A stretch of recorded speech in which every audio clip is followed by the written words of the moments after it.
اللہ تبارک و تعالی جل شانہ کی حمد و ثنا، تعریف و توصیف،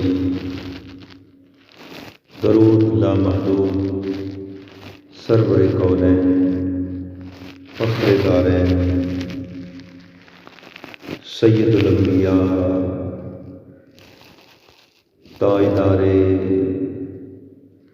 ہر دو سرا، محبوب کونین سید الثقلین نبی الحرمین،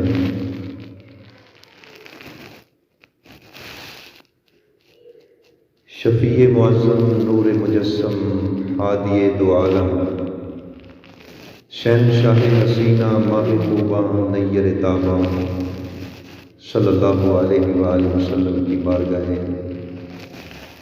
رحمت کے اندر پیش کرنے کے بعد اللہ تبارک و تعالیٰ کا بے پناہ مرتبہ فضل و احسان، جس نے اپنی توفیق سے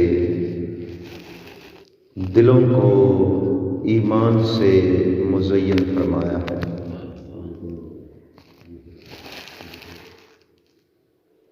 انسان کی قدر تب ہوتی ہے جب اس کا دل روشن ہوتا ہے، جب اس کے دل کے اندر نور خداوندی جلوہ گر ہوتا ہے، اور ایمان خدا کا نور ہے، اس سے روشنی ملتی ہے، اور روشنی سے وہ راستے نظر آتے ہیں جو اس کی بارگاہ کی طرف جاتے ہیں۔ اگر کسی نے اپنے سچے رب کی بارگاہ تک پہنچنا ہے تو اس کے لیے دل کا منور ہونا ضروری ہے۔ دل روشن ہوگا، دل کے اندر ایمان موجود ہوگا، اور ایمان بھی کئی قسم کا ہوتا ہے۔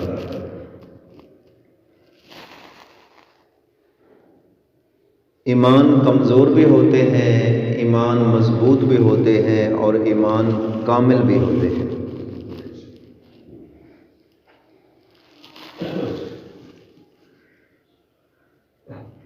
اب دنیا کا وتیرہ ہے،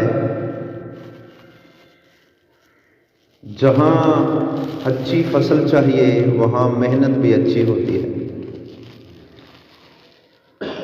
وہاں فصل کی دیکھ بھال بھی کی جاتی ہے۔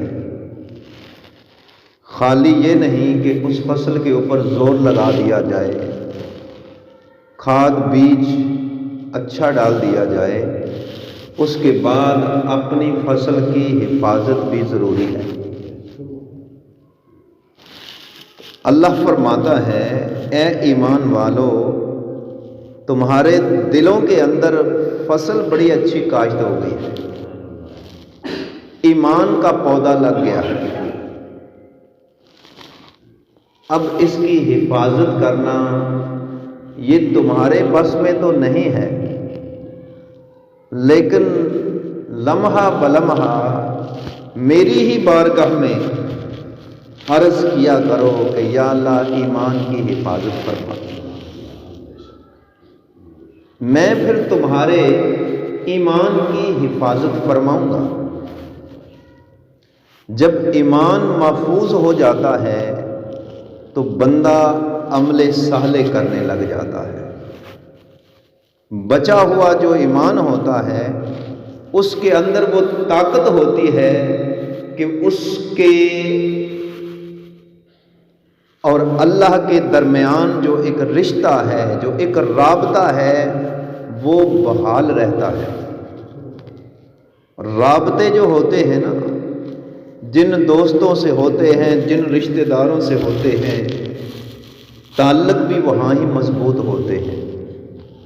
تو نماز، اللہ کا ذکر، قرآن کی تلاوت، یہ سب اس سے رابطے ہیں، رابطوں کے ذرائع ہیں۔ اگر ہم چاہتے ہیں کہ رب سے کسی نہ کسی طریقے سے واسطہ رہے تو پھر ہمیں سجدوں کی ضرورت ہے، اس کے آگے جھکنے کی ضرورت ہے۔ پھر قرآن یہ نہیں صرف فجر کو ہی پڑھ لیا برکت کے لیے، پھر جب موقع ملے اس کے قرآن کی زیارت بھی کرو اور اس کی تلاوت بھی کرو۔ ایمان بڑھتا ہے، مضبوط ہوتا ہے، اور بندہ اللہ کے قرب میں چلا جاتا ہے۔ قریب ہونا یہ بلندی درجات کا سبب بنتا ہے۔ حضرت شیخ سعدی رحمۃ اللہ تعالی علیہ اللہ کے بڑے محبوب بندے ہوئے ہیں اور بڑے سچے ہوئے ہیں، اور انہوں نے زندگی کو خوب پہچانا ہوا تھا، بندگی کو خوب پہچانا ہوا تھا، خدا کے ساتھ رابطے میں تھے۔ وہ کہتے ہیں ایک دن میں ایک گلاب کے پودے کے پاس گیا، اس کے دامن سے میں نے تھوڑی سی مٹی اٹھائی، جب اس کو سونگھا تو گلاب کی خوشبو آ رہی تھی۔ میں نے اس سے سوال کیا کہ تو ایک مٹی ہے اور تیرے اندر یہ خوشبو کیسی؟ کہنے لگی یہ خوشبو میری نہیں ہے، بس دراصل بات یہ ہے مجھے اس گلاب کی جب سے قربت نصیب ہوئی ہے، جب سے میں اس کی ہم نشیں ہوئی ہوں، جب سے اس کے ساتھ نسبت ہوئی ہے، رابطہ ہوا ہے، تعلق جڑا ہے، تب سے میں بھی خوشبودار ہو گئی۔ یہ صحبت کا اثر ہے، یہ ہم نشینی کا اثر ہے، یہ قربت کا اثر ہے۔ جب تک بندہ اللہ کے قرب میں نہیں چلا جاتا، اس کی قربت نہیں ملتی، ایمان کی خوشبو نہیں آتی۔ نماز قرب خداوندی کا ذریعہ ہے، تلاوت اللہ کی محبت کی علامت ہے، ذکر جو ہے وہ بھی اس سے عشق کی علامت ہے۔ آقا نامدار صلی اللہ تعالی علیہ وآلہ وسلم نے ارشاد فرمایا، من احب شیئا اکثر ذکرہ، جو بندہ کسی سے محبت کرتا ہے اکثر اسی کا ہی ذکر کرتا ہے۔ لمحہ بلمحہ اس کی زبان پہ ذکر یار رہتا ہے، اپنے دوست کی محبت کے تذکرے ہوتے ہیں، اور پھر نہ صرف تذکرے ہوتے ہیں بلکہ چرچے ہوتے ہیں۔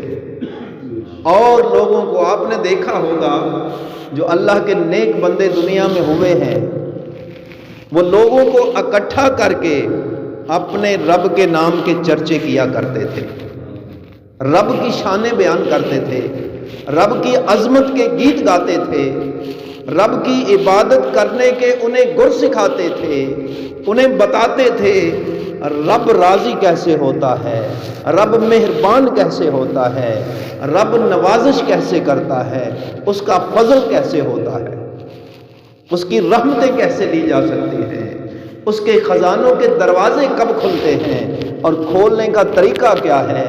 وہ اللہ کے نیک بندے ہمیشہ لوگوں کو جمع کر کے یہ کام کیا کرتے تھے۔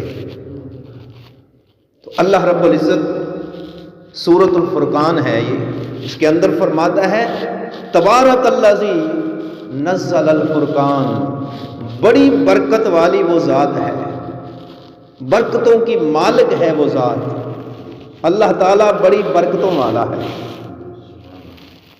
سراپائے برکت ہے، اس کے ہاں صرف ہیں ہی برکتیں۔ فرماتا ہے میری ذات بڑی بابرکت ہے، نزل الفرقان علی عبدہ، اس ذات نے نازل کیا قرآن اپنے پیارے بندے پر۔ اس سے بڑھ کر کیا برکت ہو سکتی ہے؟ دنیا میں ایک بندے کو چنا اور چن کے محبوب خدا بنا لیا، ایک بندے کو چنا، چن کے سید الانبیاء بنا دیا، ایک بندے کو چنا اور آسمانوں اور زمین والوں کا سردار بنا دیا، اور پھر ہمیں چن کر ان کا غلام بنا دیا۔ ہم بھی چنے ہوئے ہیں، کسی اور زمانے میں کسی اور قوم میں بھی پیدا ہو سکتے تھے، روحیں تو ازل سے پیدا ہیں، لیکن جس روح کو جب وہ حکم دیتا ہے تب وہ امر ہوتی ہے، تب وہ دنیا میں آتی ہے، وہ کسی جسم کے اندر داخل ہوتی ہے۔ تو چاہتا تو پہلے پیدا کرتا، کہیں حضرت نوح علیہ السلام کے زمانے میں پیدا کر دیتا، پھر کیا کرتے؟ نصیب اچھے تھے کہ غلام مصطفیٰ بن گئے، سبحان اللہ، بے شک آقا کے در کی گدائی مل گئی، یہ بڑے اچھے نصیبوں کی بات ہے۔ سبحان اللہ، بے شک اس سے بڑھ کر ہمیں کسی بات پہ ناز نہیں ہے، نہ دنیا کی دولت پہ ناز ہے، نہ جائیداد پہ ناز ہے، نہ بڑے خاندان پہ ناز ہے، نہ قبیلوں پہ، نہ برادریوں پہ ناز ہے۔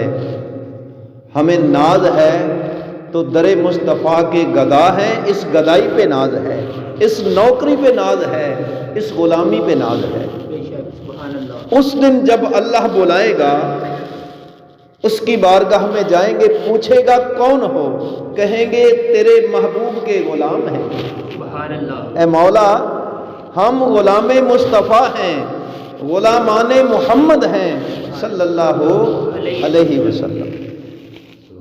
اللہ فرماتا ہے، اے دنیا والو، اے میرے محبوب کے غلاموں، میں نے اپنے پیارے بندے پر فرقان نازل کیا ہے، حق و باطل میں فرق کرنے والی ایک کتاب نازل کی ہے، سبحان اللہ، بے اچھے اور برے کی پہچان کروانے والی ایک کتاب نازل کی ہے، اللہ کی پہچان کروانے والی ایک کتاب نازل کروائی ہے۔ جبریل لے کر آنے والے ہیں، مصطفیٰ کی طرف آئی ہے اور تمہارے لیے بھیجی ہے۔ مجھے تمہارا بڑا خیال تھا، اس لیے تمہیں بھی بعد میں بھیجا، اور کتاب بھی آخری نازل تمہاری طرف کر دی ہے۔ یہ قرآن ہماری طرف نازل ہوا ہے۔ تو فرماتا ہے اس لیے کیا ہے تاکہ اس قرآن کے ذریعے میں تمہیں عروج عطا کروں، بلندیاں عطا کروں، اتنا اونچا کر دوں کہ لوگ دیکھیں کہ اللہ تعالیٰ نے امت مصطفیٰ کو کتنا بلند کر دیا ہے، سبحان اللہ، کتنی اعلیٰ شان عطا فرمائی ہے۔ اللہ فرماتا ہے محبوب، اس لیے میں نے یہ قرآن نازل کیا ہے لیکونا للعالمین نذیرا، تاکہ یہ قرآن جہان والوں کے لیے ڈرانے والی ایک کتاب ہو جائے، اللہ کا خوف دلانے والی ایک کتاب ہو جائے، میری ناراضگی سے بچانے والی ایک کتاب ہو جائے، سبحان اللہ، میرے قہر و غضب سے، میرے عذاب سے، میری ناراضگی سے بچانے والی یہ کتاب ہوگی۔ اس لیے اللہ نے اس قرآن کو نازل فرمایا، اور اس کے اندر یہ کتاب ڈراتی کیسے ہے؟ کبھی قوم نوح کی تباہی کی بات کرتی ہے، کبھی قوم لوط کے اوپر پتھر برستے ہوئے دکھاتی ہے، کبھی یہ قوم سمود کے اوپر چنگھاڑ کے ساتھ تباہی کا حال بتاتی ہے، کبھی قوم عاد کے اوپر تیز طوفان کی بات کرتی ہے اور ان کی ہلاکت کی بات کرتی ہے۔ بے شک پہلے نبیوں کی کہانیاں اور داستانیں سناتی ہے۔ کیا شان ہے اس قرآن کی! اور کبھی اللہ کے محبوب کی صفت و ثنا بیان کرتی ہے، کبھی جنت کے تذکرے کرتی ہے، کبھی کامیابی کی بات کرتی ہے، کبھی رزق حلال کی بات کرتی ہے، کبھی بندگی اور سجدوں کی بات کرتی ہے، اور کبھی شب بیداریوں کی بات کرتی ہے۔ سبحان اللہ، بے شک کبھی قرآن کہتا ہے رات کو جاگو، اللہ والے رات کو جاگتے ہیں، وَيُبِيتُونَ لِرَبِّهِمْ سُجَّدًا وَقِيَامًا، رب کے بندے رات بھر سجدوں میں اور قیام میں گزار دیتے ہیں، ان کی ساری راتیں اس کی یاد میں گزرتی ہیں، وہ رات بھر سوتے نہیں ہیں، کسی کی جدائی میں روتے روتے ان کا سارا ہی زندگی کا سفر گزر جاتا ہے، وہ کسی تلاش میں رہتے ہیں۔ اقبال نے بھی اس کی ترجمانی کی ہے، کہتے ہیں مجھے کیا خبر تھی رکوع کی، مجھے کیا پتا تھا سجود کا، تیرے نقش پا کی تلاش تھی جو جھکا رہا میں نماز میں تو نماز میں بھی تمہیں ہی تلاش کرتا رہتا ہوں، کہیں کوئی رکوع میں نظر آ جائیں، کہیں سجدے میں کچھ مل جائے، میں تو جھک جھک کے اے پیارے مصطفیٰ تمہیں ہی تلاش کرتا رہتا ہوں، کوئی عطا پتہ مل جائے، کوئی خبر مل جائے، کاش کوئی خبر دینے والا آ کے خبر دے جائے اور مجھے پتہ چل جائے کہ میرے مصطفیٰ نے مجھے قبول کر لیا ہے، میرے آقا مجھ سے راضی ہیں، جو میری بندگی ہے میرا رب اس سے راضی ہو گیا ہے، کوئی آئے اور مجھے بتائے۔ ابھی تک تو غفلت میں دن گزر رہے ہیں، کسی نے آ کے نہیں بتایا کہ تو رب کے ہاں مقبول ہو چکا ہے، رب نے تجھے پسند کر لیا ہوا ہے، یہ کوئی خبر نہیں ملی ہے۔ تو قرآن جو ہے اس بات کی خبر دیتا ہے، اس بات کا پتہ دیتا ہے کہ آ سجدے میں آ اور اپنے رب کو سجدے میں گر کر اس کی حضرت محی الدین ابن عربی رحمۃ اللہ تعالی علیہ وہ فرماتے ہیں کہ جب بندہ سجدے میں ہوتا ہے نا تو اللہ تعالیٰ کی قدرت کے قدموں میں گرا ہوا ہوتا ہے، اس کا سجدہ اللہ کی ذات کے قدموں میں ہوتا ہے، بے مثل اور بے مثال خدا، سجدہ اس کے قدموں میں بندہ پڑا ہوتا ہے اور اللہ تعالیٰ اپنی محبت کے ساتھ اپنا دست قدرت اس کے سر پہ رکھتا ہے جیسے اس کی شان کے لائق ہے، بڑا پیار بندے سے فرماتا ہے۔ اللہ کے محبوب صلی اللہ علیہ وآلہ وسلم اس دنیا میں تشریف لائے اور رب سے ملانے کی باتیں کی۔ معراج کی رات جب اللہ کے پاس سے ہو کر آئے تو صحابہ نے پوچھا اے آقا نامدار صلی اللہ علیہ وسلم بتائیے رب سے ملاقات ہوئی تھی، ہمارا رب کیسا ہے جس کو ہم سجدے کرتے ہیں، جس کے آگے جھکتے ہیں، جس کا ذکر کرتے ہیں، ذرا بتاؤ نا ہمارا رب کتنا پیارا ہے۔ آقا دو جہاں صلی اللہ علیہ وسلم نے فرمایا رأیت ربی، میں نے اپنا رب دیکھا، جی بھر کے دیکھا، میرا دل نہیں کرتا تھا واپسی آنے کو، دل کرتا تھا بس دیکھتا ہی رہوں خدا کو، اتنا خوبصورت تھا، فی احسن صورت، فرمایا بہترین صورت میں دیکھا، بڑا خوبصورت ہے، بڑا پیارا ہے، جس کا ہم نام لیتے ہیں۔ سبحان اللہ۔ جب ہم کہتے ہیں اللہ اکبر وہ بڑا خوش ہوتا ہے، جب جھکتے ہیں سبحان ربی العظیم کہتے ہیں کہ یا اللہ تو بڑی برکت والا ہے، بڑی عظمت والا ہے، بڑا عظیم ہے، بے شک۔ اور سجدے میں جاتے ہیں سبحان ربی الاعلی کہتے ہیں، فرماتے ہیں کہ میں بڑا عاجز ہوں، میں بڑا بے بس ہوں، بڑا غریب ہوں، نکما ہوں، بس تیرے در پہ پڑا ہوں، میں آ گیا ہوں، جیسا بھی ہوں مولا اب تو مجھے قبول فرما لے۔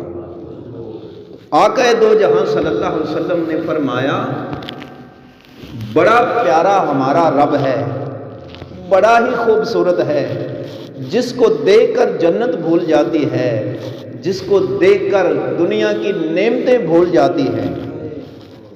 ہم اس خدا کے بندے ہیں۔ کوئی آنکھ اس کا تصور نہیں کر سکتی۔ جس دن وہ نظر آئے گا، اس کے جلوے سامنے ہوں گے، وہ منظر یہ آنکھیں دیکھیں گی۔ ذرا یاد کرو، کہاں ہم، کہاں خدا کی ذات کے جلوے، کہاں آمنے سامنے کھڑے کر کے وہ کہے گا اے میرے بندو آج مجھے جی بھر کے دیکھ لو، ساری زندگی تو نہ دیکھا، مجھ سے دعائیں کرتے تھے، مجھ سے معافیاں مانگتے تھے، میرا ذکر کرتے رہے، مجھ سے محبت کرتے رہے، میرے نام پہ قربان ہوتے رہے، سر کٹاتے رہے، شہید ہو جاتے تھے میرے دین کی سر بلندی کے لیے، مجھے دیکھا تو نہ تھا پھر بھی میرے نام پہ مر جاتے تھے۔ آؤ دیکھو، آؤ مجھے آج جی بھر کے دیکھو، کیا وہ مرنا سچ تھا، حق تھا، حقیقت تھا؟ تو لوگ کہیں گے یا اللہ دنیا میں ایک بار پھر بھیج دینا، تیرے نام پہ بار بار کٹ مرنے کو جی چاہتا ہے، تیرے مکھڑے پہ صدقے اور فدا ہونے کو جی چاہتا ہے۔ اتنا حسین خدا ہے، اتنا حسین خدا ہے، اور نہ صرف خدا حسین ہے بلکہ مصطفیٰ کیا خوبصورت ہے۔ صحابہ فرماتے ہیں جس دن آقا دو جہاں صلی اللہ علیہ وسلم ہجرت فرما کے رحمت والے قدم جا کے مدینے کی گلیوں میں لگائے، مدینہ رحمت کا گہوارہ بن گیا، مدینہ بھی نور والا بن گیا۔ صحابہ فرماتے ہیں مغرب کا وقت ہو چکا تھا، ہلکا ہلکا اندھیرا چھا چکا تھا، اور اللہ کے محبوب مدینے کی گلیوں میں جا رہے تھے۔ سارے مدینے والے اپنے چھتوں پہ، اپنی دیواروں پہ، اپنے گھر کے دروازے کے بیچ میں بیٹھ کر اور کھڑے ہو کر حضور صلی اللہ علیہ وسلم کا استقبال کر رہے تھے، اور آقا دو جہاں صلی اللہ علیہ وسلم اپنی اونٹنی پہ سوار تھے، اور سارے لوگوں کو ہاتھ ہلا ہلا کر محبتوں کا اظہار کر رہے تھے، اور جب کوئی آگے سے سلام پیش کرتا حضور مسکرا دیتے، مسکراتے۔ صحابہ فرماتے کہ وہ مسکرانا اس قدر نورانی تھا کہ حضور کے مسکرانے سے مدینے کی گلیاں جگمگا اٹھتی، جو ہی حضور مسکراتے گلیوں میں نور پھیل جاتا، روشنی ہو جاتی، اجالے ہو جاتے۔ اس خوبصورت رب کا خوبصورت محبوب جس کے ہم غلام ہیں، جن کا نام محمد صلی اللہ علیہ وآلہ وسلم ہے، تو اللہ فرماتا ہے اے میرے بندو، میں تو ہر وقت اپنے محبوب کی تعریف میں لگا رہتا ہوں، میرا اور کوئی کام نہیں ہے، بس ایک کام کرتا ہوں، میں مصطفیٰ کی تعریفیں کرتا رہتا ہوں، فرشتوں کو بلا بلا کے کہتا ہوں میرا محبوب بڑا خوبصورت ہے، بڑا حسین ہے، بڑا سونا ہے، بڑا پیارا ہے، نور والا ہے، روشنیوں والا ہے، اونچے مقام والا ہے، اونچی شان والا ہے، نبیوں کا سردار ہے، امت کا سردار ہے، کائنات کا سردار ہے، جنت کا وارث ہے۔ یہ ساری باتیں اللہ ادھر کرتا رہتا ہے۔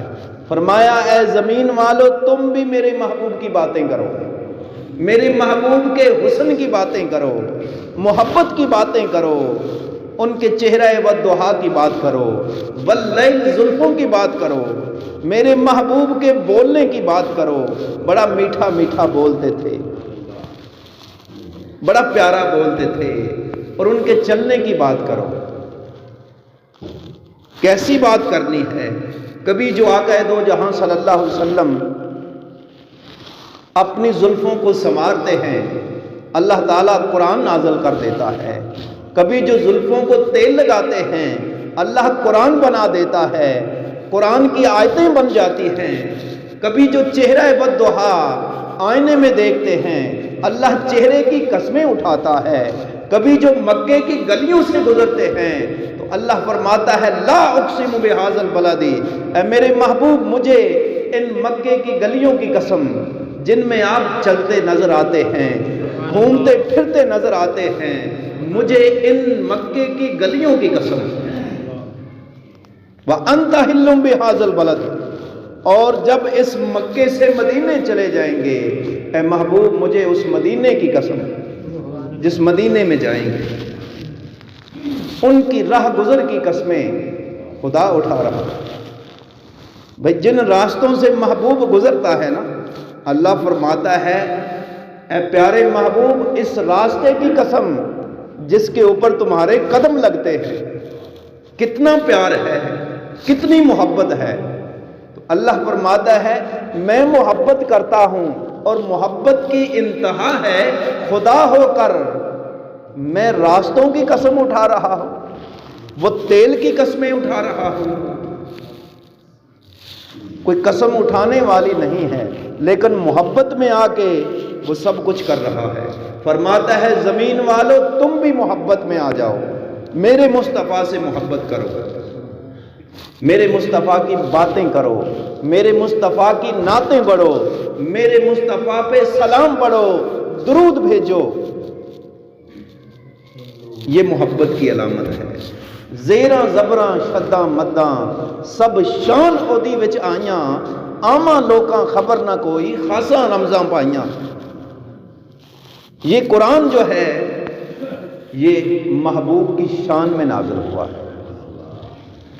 الحمد سے لے کر والناس تک سارا قرآن حضور کی تعریف میں اللہ نے نازل کیا ہے،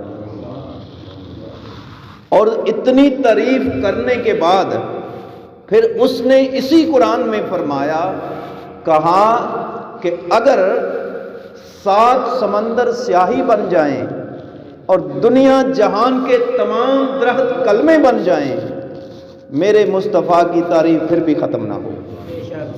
دل چاہتا ہے ان سمندروں کی سیاہی بنا کر میں مصطفیٰ کی شان بیان کروں، سبحان اللہ، میں اپنے محبوب کی تعریف کروں۔ میرا محبوب محمد ہے، محمد کا معنی ہے جس کی سب سے زیادہ تعریف کی جائے۔ فرماتا ہے میرا محبوب محمود ہے۔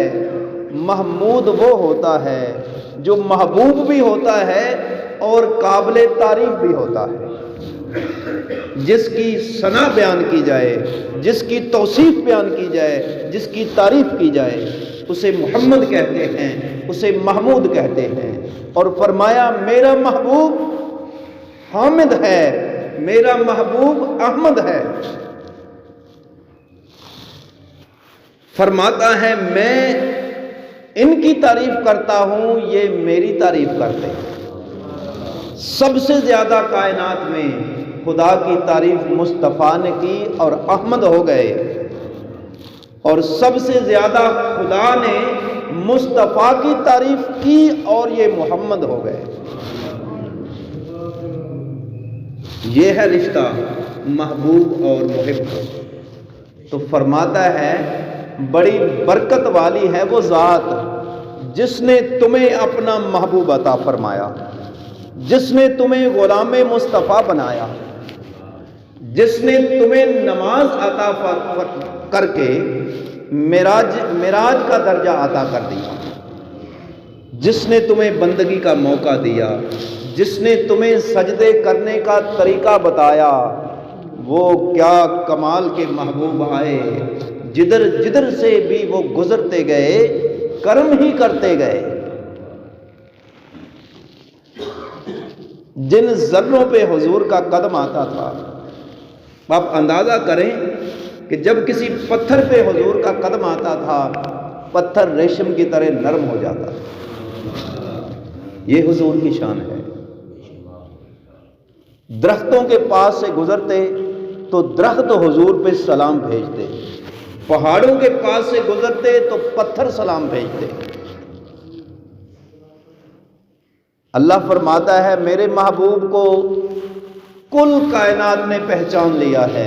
اے انسان تو بھی پہچان لے، تو پہچان لے کہ یہ میرے محبوب ہیں، یہ میرے محبوب رسول ہیں، میرے محبوب نبی ہیں. بس میری کائنات میں سب کچھ میرا مصطفیٰ ہے. یہ خدا فرماتا ہے میرا تو سب کچھ میرا نبی ہے. اس کے علاوہ اللہ فرماتا ہے باقی سب صدقہ مصطفیٰ ہے. باقی کل کائنات صدقہ مصطفیٰ ہے، لیکن مصطفیٰ محبوب خدا ہے. یہ پہچان کرنی ہے، یہ سمجھنا ہے، یہ دیکھنا ہے. جب یہ سمجھ آ جائے گی تو اللہ تبارک و تعالیٰ فرماتا ہے میری تعریف کرو. میری تعریف اس لیے کرو کہ میں نے اپنا پیارا نبی تمہیں عطا فرما دیا، تمہیں محمد صلی اللہ علیہ وسلم عطا فرمائے. لقد من اللہ علی المؤمنین اذ بعث فیہم رسولا.